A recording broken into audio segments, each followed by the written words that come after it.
Bonjour à tous. Donc, on poursuit nos cours d'anatomie concernant la région maxillofaciale et ORL faisant partie du module d'anatomie 4, donc anatomie TTQ. Après un premier cours qui a été consacré à l'anatomie, à l'étude de l'anatomie de la cavité buccale ou cavité orale, aujourd'hui nous passons à l'étude de l'anatomie de la langue. Donc, comme on a expliqué initialement dans notre premier cours, cette cavité orale a comme principal constituant la langue. Donc la langue, c'est un organe impair et médian qui constitue donc le contenu principal de la cavité buccale, et c'est un organe qui intervient dans les phénomènes de déglutition. Donc c'est l'organe par lequel le bol alimentaire est ramené au niveau de l'oropharynx, des phénomènes de mastication en ramenant le bol alimentaire sous les arcades dentaires pour qu'il soit mastiqué, et des phénomènes de phonation. Donc c'est un organe qui nous permet d'articuler un certain nombre de sons à travers notre cavité buccale. C'est un organe principalement musculaire, donc il est constitué de 17 muscles qui lui confèrent une mobilité importante, mais également muqueux, donc il est tapissé d'une muqueuse qui est le siège de papilles gustatives. Donc c'est par ailleurs l'organe de la gustation qui nous permet de goûter les différents types d'aliments. C'est un organe qui est très important sur le plan vasculaire et nerveux, comme on va voir par la suite, et c'est un organe qu'on dit très lymphophile.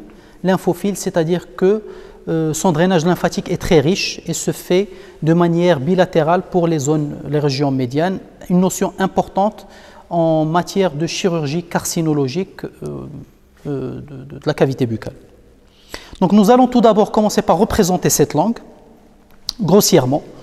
Donc la langue est un organe grossièrement ovoïde, d'accord, à grosse extrémité postérieure et avec une fine extrémité inférieure qu'on appelle apex.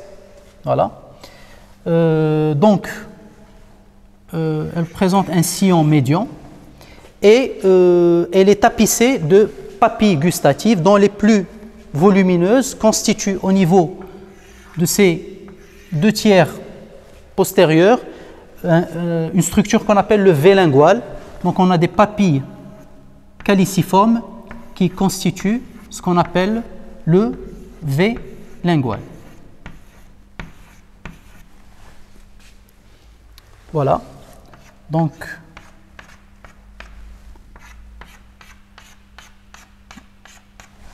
toute langue a des bords libres, donc latéraux, une pointe en avant et une base en arrière. Donc les deux tiers antérieurs ou le segment, la partie buccale de la langue est une partie qui est mobile. Quant au tiers postérieur, qu'on appelle base de langue ou racine de langue, elle est relativement moins mobile que la partie antérieure. On décrit par ailleurs au niveau de sa partie postérieure l'épiglotte qui ne fait pas partie de la langue, mais qui est liée à la partie postérieure de la langue par ce qu'on appelle des replis glosso-épiglottiques, c'est-à-dire ce sont de petits replis qui s'étendent de la langue vers l'épiglotte et qui délimitent. Donc on a un repli glosso-épiglottique médial et deux replis glosso-épiglottiques latéraux qui délimitent les vallécules. Voilà. Et par ailleurs, au niveau de la partie latérale de la base de langue, nous avons les amygdales linguales.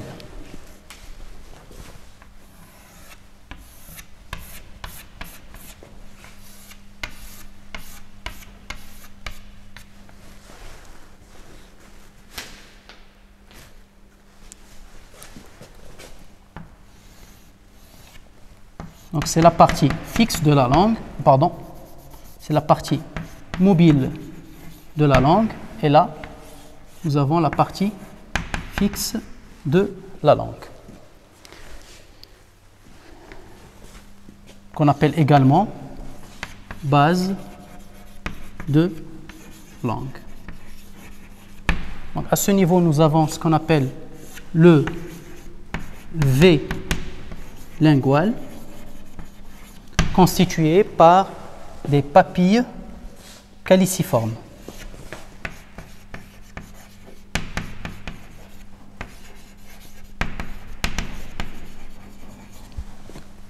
Et là, nous avons la pointe de la langue ou apex lingual.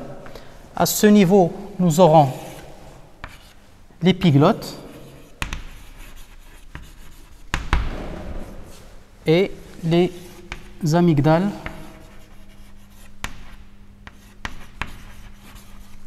palatines. Sur ce schéma, nous avons représenté le dos de la langue, c'est-à-dire la face supérieure de la langue. La muqueuse linguale à ce niveau, elle est épaisse et fortement adhérente aux structures musculaires, à la différence de la muqueuse linguale au niveau de la face ventrale. Donc je vais vous représenter un schéma grossier.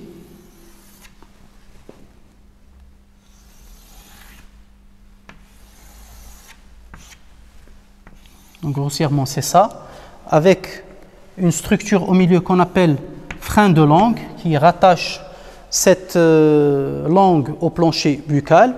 Et donc la muqueuse à ce niveau est assez lâche et laisse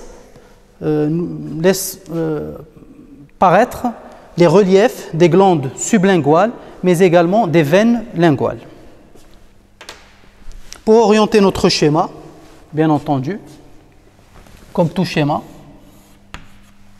vers le haut, on est en postérieur et par là, on est à gauche. Pour titrer ce schéma, nous allons dire que c'est une vue supérieure de la langue, schématique, montrant la structure de la face dorsale de la langue. Donc, la langue est constituée de deux éléments principaux. D'une part, un squelette ostéofibreux qui est représenté par l'os hyoïde et la membrane hyoglossienne et le septum lingual qu'on va représenter sur un schéma, et des constituants musculaires, donc 17 muscles qui rentrent dans la constitution de la langue, dont les deux principaux muscles sont le muscle génioglosse et le muscle hyoglosse. Donc nous allons représenter dans un premier temps le squelette ostéofibreux, donc c'est la charpente de cette langue. Donc le squelette ostéofibreux est représenté d'une part par l'os hyoïde avec sa grande corne, sa petite corne et son corps.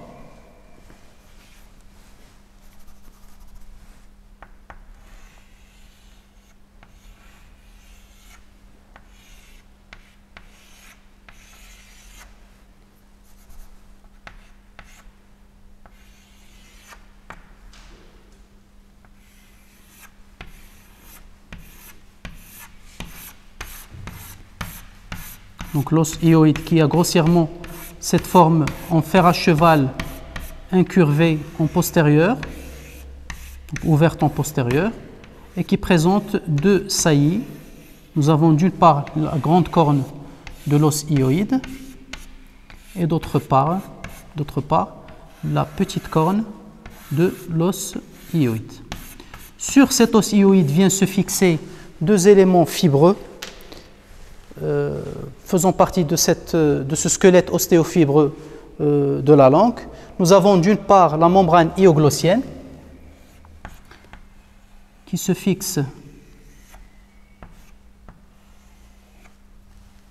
sur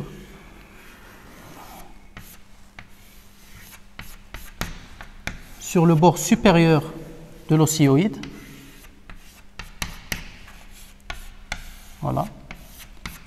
Et sur la face antérieure de cette membrane hyoglossienne vient se fixer le septum lingual qui a une forme falciforme et dont l'extrémité antérieure rejoint la pointe ou l'apex de la langue. Et donc nous aurons notre langue que je vais représenter ici en pointillé.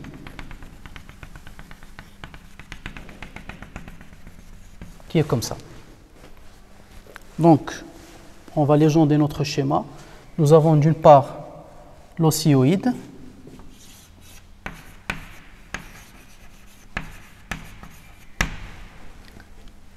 la membrane représentée en vert, la membrane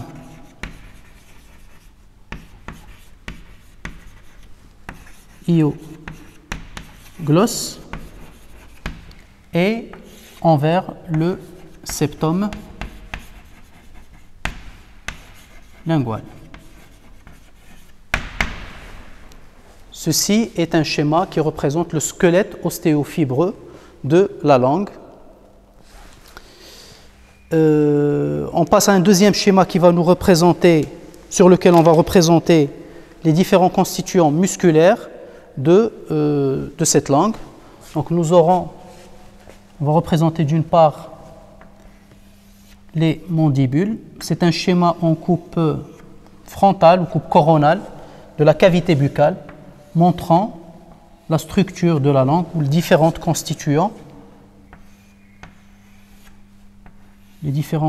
musculaires de la langue. Donc nous allons représenter la mandibule, l'organe dentaire bien entendu,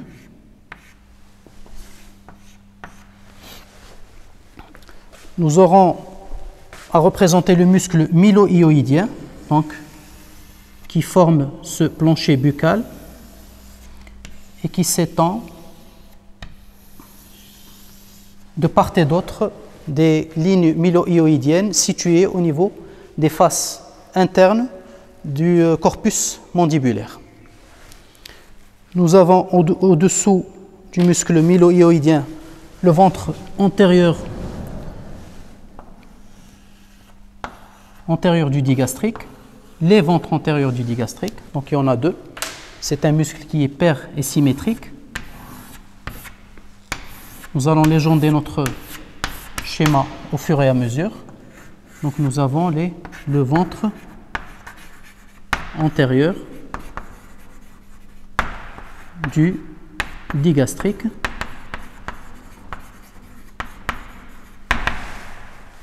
le muscle mylohyoïdien,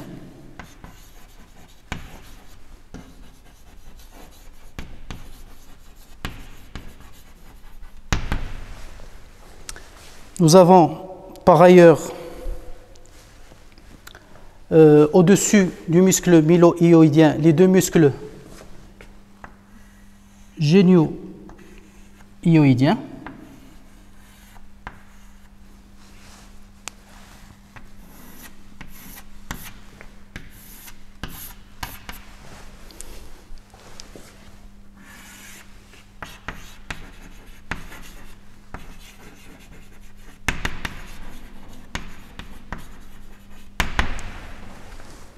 Et nous allons représenter bien entendu notre langue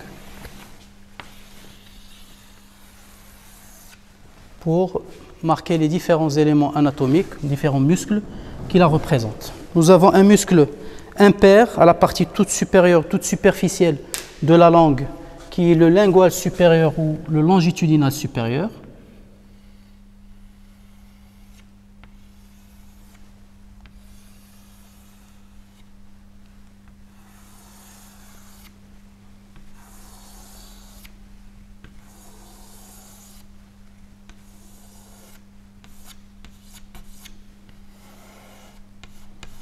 Sur sa partie profonde vient se fixer le septum lingual.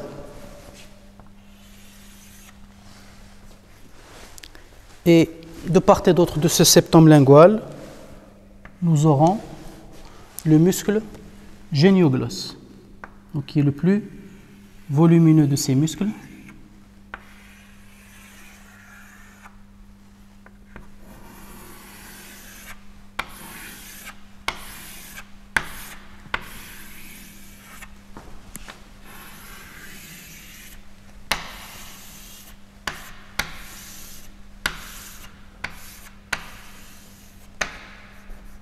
Donc le génioglosse. Alors un deuxième muscle qui est le muscle transverse qu'on va représenter en jaune.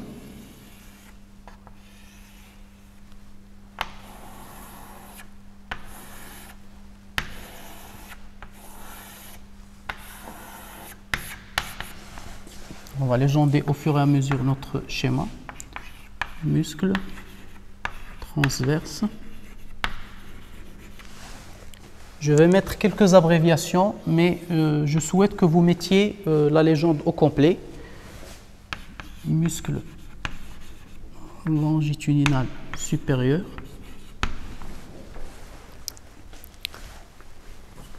Nous avons à ce niveau le muscle palatoglosse, donc paire et symétrique également, et le styloglosse.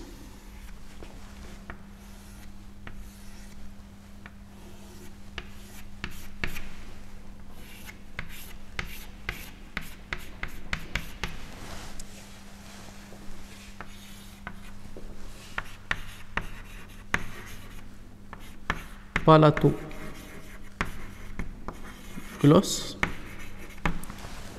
et le muscle styloglosse.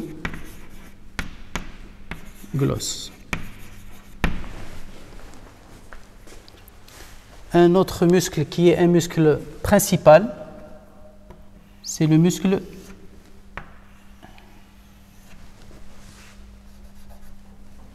hyoglosse.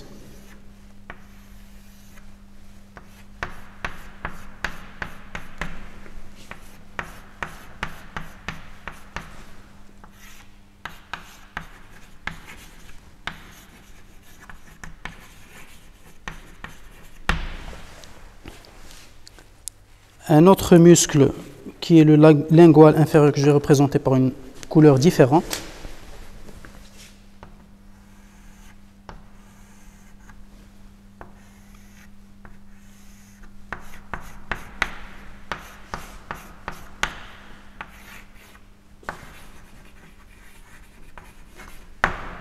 Inférieur, lingual inférieur ou longitudinal inférieur.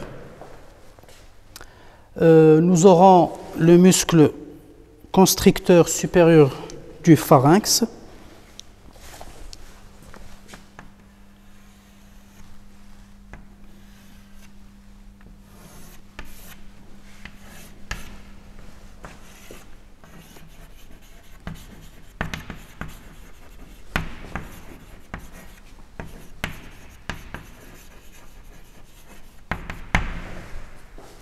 Et nous allons représenter également les glandes sublinguales qui se situent au niveau de l'étage sus-mylo-hyoïdien du plancher buccal, juste au-dessous de la langue.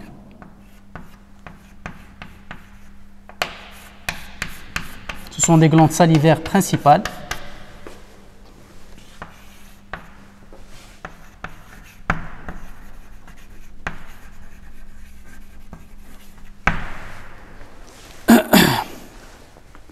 L'artère linguale profonde,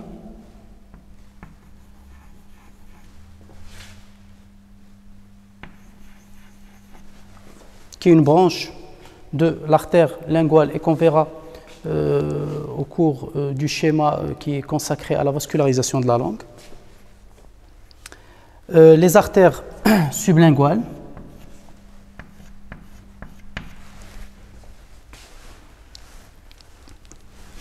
et bien entendu notre septum lingual.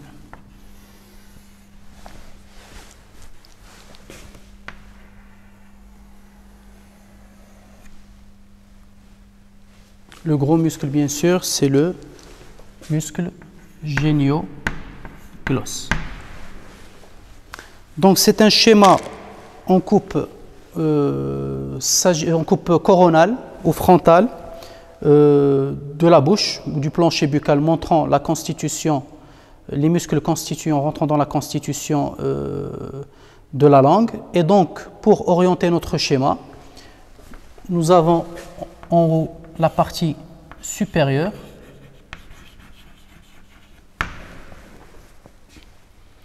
et là, on est à gauche. On passe à présent à l'étude de la vascularisation et de l'innervation de la langue. Donc nous allons tout d'abord représenter encore une fois notre langue. On commence par représenter l'os hyoïde avec sa grande corne, sa petite corne et son corps.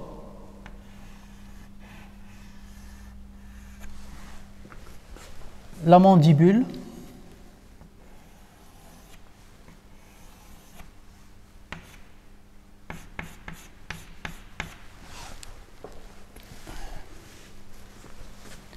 et on représente notre langue.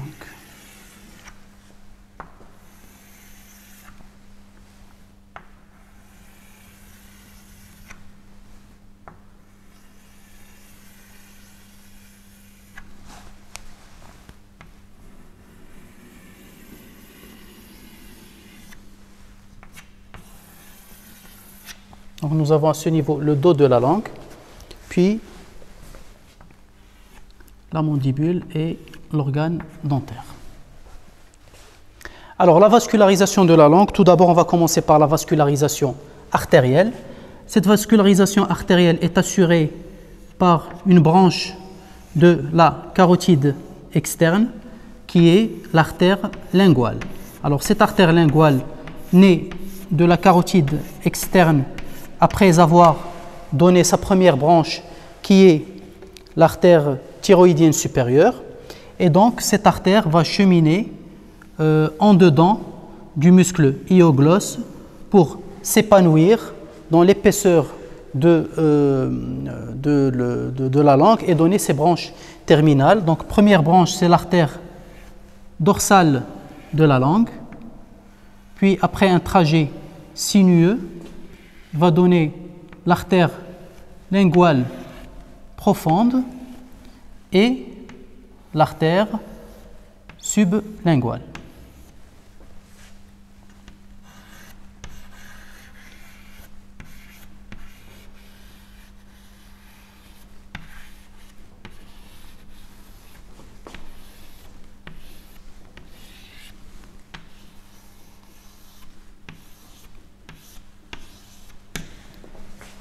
L'artère dorsale de la langue, et avant ça, elle nous donne une petite artère qui est l'artère sous-hyoïdienne.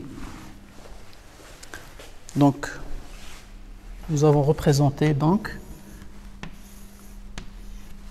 la disposition des différentes artères qui participent à la vascularisation de la langue. Donc, elle est richement vascularisée par ces différentes artères. Donc, nous allons légender notre schéma. Artère carotide externe. Là, nous aurons l'artère linguale.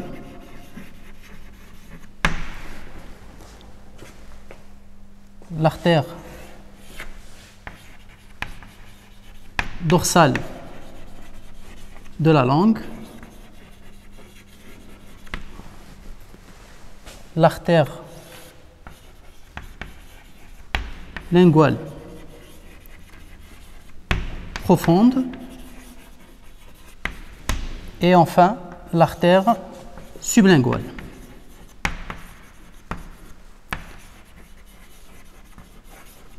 Le retour veineux, quant à lui, se fait vers la veine jugulaire,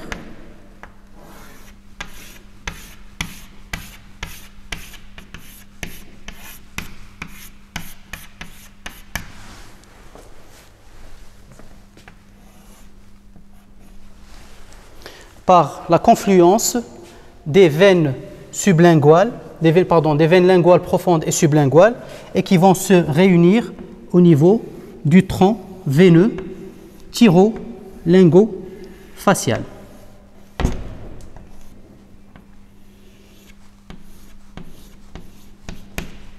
Donc, comme son nom l'indique, le tronc thyro-lingo-facial qui regroupe les veines thyroïdiennes, linguales et faciales. Le tronc veineux thyro-lingo-facial.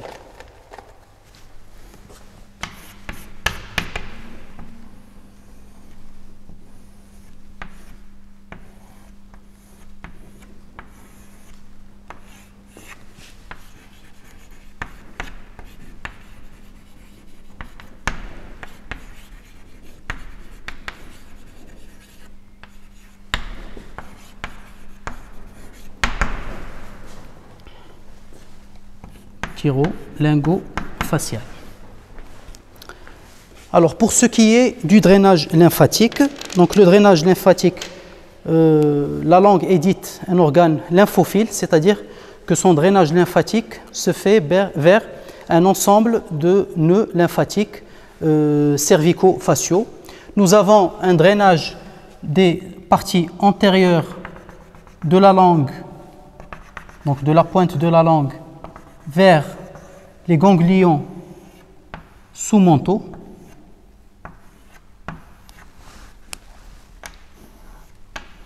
Des nœuds ganglionnaires sous-mentaux ou submentaux.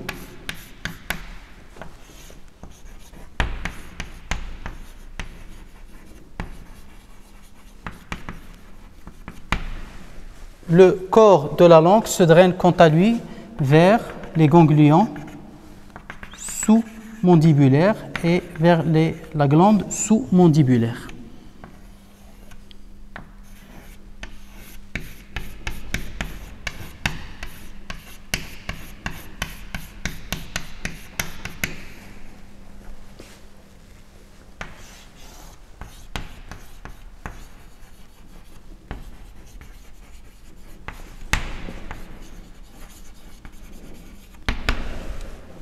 Tous ces nœuds, finalement, se drainent vers les ganglions jugulo-carotidiens.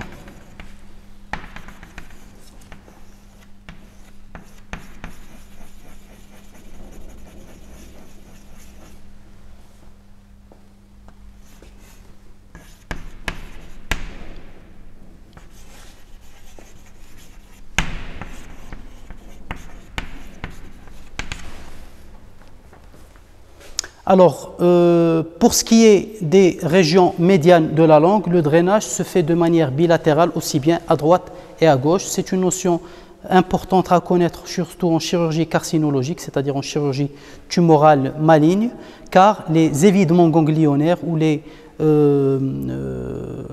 curages ganglionnaires cervicaux, dans ce cas de figure, doivent se faire de manière bilatérale pour les tumeurs qui dépassent la ligne médiane ou pour les tumeurs qui sont situées au niveau des régions médianes.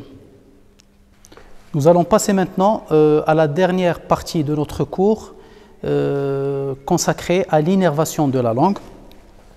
Donc il faut noter que l'innervation de la langue est triple. Il y a une innervation motrice qui permet aux différents muscles de la langue de se contracter et de bouger, une innervation sensitive et une innervation sensorielle, donc qui concerne le goût. Alors pour ce qui est de l'innervation motrice, elle est assurée par le nerf grand hypoglosse ou la 12e paire crânienne. Donc nerf grand hypoglosse. Alors ce nerf grand hypoglosse qui naît du bulbe rachidien et qui est destiné à l'innervation motrice de la langue innerve pratiquement tous les muscles de la langue, à l'exception du styloglosse qui est innervé par des fibres du nerf facial et donc de la 7e paire crânienne. Pour ce qui est de l'innervation sensitive, elle est schématisée à ce niveau. Donc pour la partie toute postérieure de la langue, qu'elle soit base de langue ou épiglotte, elle est assurée par le nerf laryngé supérieur qui est une branche du nerf vague, du 10, donc de la 10e paire crânienne. Pour ce qui est de la partie de la langue qui est en arrière du V lingual, son innervation est assurée par le nerf glosso-pharyngien.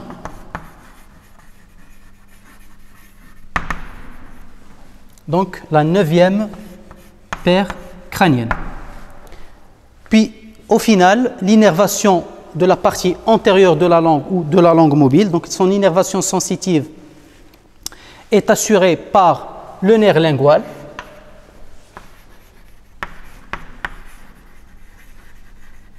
alors le nerf lingual qui est une branche de division de la troisième du troisième nerf du trijumeau, donc qui est une branche de division du nerf mandibulaire, et donc qui assure l'innervation de la partie toute antérieure de la langue. Ce nerf reçoit un contingent sensoriel qui est représenté ici en jaune par l'anse de Haller